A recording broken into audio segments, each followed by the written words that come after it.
Menerima satu peristiwa yang sulit diterima memang bukan perkara mudah, apalagi menerima orang lain. Kalau peristiwa mungkin dia tidak bisa diajak bicara, tetapi kalau manusia tidak mudah untuk bisa terjadinya ketersalingan di dalam menerima. Dengan egonya masing-masing, satu manusia dengan sesamanya kerap memunculkan konflik, tidak mau mengalah, dan apalagi ketika kawan atau pasangan yang sudah melukai, tentu saja makin tidak mudah lagi untuk diterima begitu saja. Karena proses menerima yang juga beriringan dengan proses mengampuni dan berrekonsiliasi, berdamai satu dengan yang lain, itu adalah perkara panjang yang perlu penyesuaian, perlu penyelesaian yang harus diupayakan dengan keras. Namun bukan berarti tidak ada jalan keluar untuk bisa kita hidup saling menerima dengan orang lain yang jelas berbeda dengan kita atau orang yang pernah melukai kita. Kitab suci mengajarkan bahwa ada kekuatan yang dapat membuat kita bisa saling menerima satu dengan yang lain. Kekuatannya tentu saja bukan dengan kekuatan diri sendiri, tetapi hanya kekuatan Tuhan yang sudah terlebih dahulu menerima kita. Karena penerimaan yang dari Tuhan itulah yang memampukan kita untuk bisa menerima dan saling menerima. Karena kita diterima oleh Tuhan agar terciptanya hidup yang saling menerima. Saya Nikolas Kurniawan kembali menemani di dalam Sabda Tuhan hari ini dari Roma pasal 15 ayat yang ke-7, dibacakan dari Alkitab versi mudah dibaca atau VMD. Kristus telah menerima kamu, maka kamu juga harus saling menerima untuk kemuliaan Allah.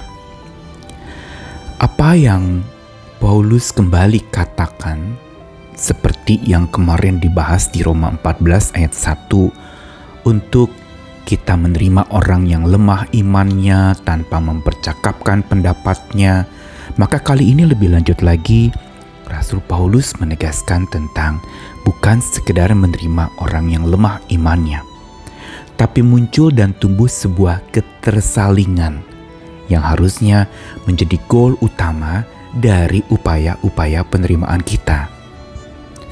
Dan di sini justru Paulus memberitahukan kepada kita resep atau rahasia untuk proses penerimaan kita menjadi berjalan dengan baik, yaitu ada Tuhan Yesus Kristus yang telah menerima kita. Ini yang harusnya menjadi kekuatan utama. Ini yang harusnya menjadi sumber daya untuk kita bisa berproses menerima. Bukan saja peristiwa, tetapi terlebih menerima orang lain yang memang kita sulit terima, yang memang pernah ada konflik atau hubungan yang tidak baik. Dan disitulah kita belajar berjuang untuk saling menerima. Dan karena saling menerima ini adalah puncak dari tujuan kita menerima, maka ada proses yang panjang. Yang pertama tentu saja kita harus menyadari bahwa kita diterima oleh Tuhan. Kita perlu memahami bahwa Tuhan menerima kita. Dan ini kita perlu terima dulu. Kita tidak berpaling dari Dia. Kita selalu dekat dengan Dia. Kita memahami kita diterima oleh Dia dan kita juga mau menerima Dia. Ketersalingan kita dengan Tuhan terlebih dahulu kita bangun. Baru kita saling menerima dengan sesama kita tercipta. Inilah pekerjaan rumah yang kita harus lakukan di dalam sepanjang hidup kita.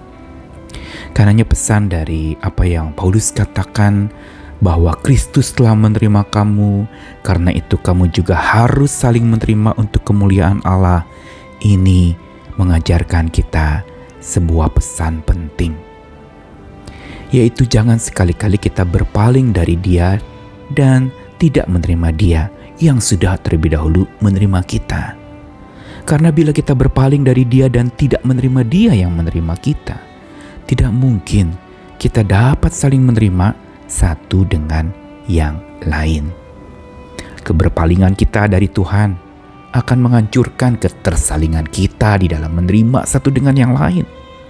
Dan ini perlu 3 pihak. Yang pertama diri kita sendiri, yang satu lagi adalah orang lain yang kita berupaya untuk menerimanya, dan yang satu tentu saja agen penerimaan dan agen kekuatan kita untuk menerima adalah Tuhan sendiri. Ketika kita tidak berpaling dari Tuhan dan orang yang kita mau terima itu juga tidak berpaling dari Tuhan, dia juga menerima Tuhan yang menerima dia, dan kita juga menerima Tuhan yang menerima kita, maka kita baru bisa membangun sebuah hubungan yang saling menerima. Kita bukan setuju dengan kelemahan orang itu, tetapi kita belajar menerima segala kelemahannya. Bukan berarti kita membiarkan saja dia dengan kesalahannya, tentu saja bukan. Tapi kita belajar terima dulu dia dengan kesalahannya sebelum kita berdoa dan berjuang untuk mengubah kelemahannya itu. Karenanya mari kita belajar untuk memahami dan menerima bahwa Tuhan kita menerima kita. Ini kekuatan utama. Dan baru setelah itu, tanpa kita berpaling dari Tuhan, kita juga belajar untuk menerima diri kita yang sudah diterima oleh Tuhan. Baru setelah itu, kita belajar saling menerima satu dengan yang lain. Kuasa Tuhan memampukan kita. Kuasa kasih-Nya yang ajaib, yang kudus itu akan memampukan kita dan mengajarkan kita untuk hidup di dalam kasih yang sejati dan dahsyat itu. Makanya doa untuk ajarilah kami untuk saling mengasihi, saling mengampuni, saling mengerti, saling menerima, itu bisa terus kita lantunkan kepada Tuhan, karena memang hanya dari Dialah kekuatan untuk kita bisa menerima dan saling menerima, diterima untuk pula saling menerima. Tuhan mengasihi dan menerima kita. Mari kita terus berterima kasih kepadanya dan belajar untuk saling menerima. Amin.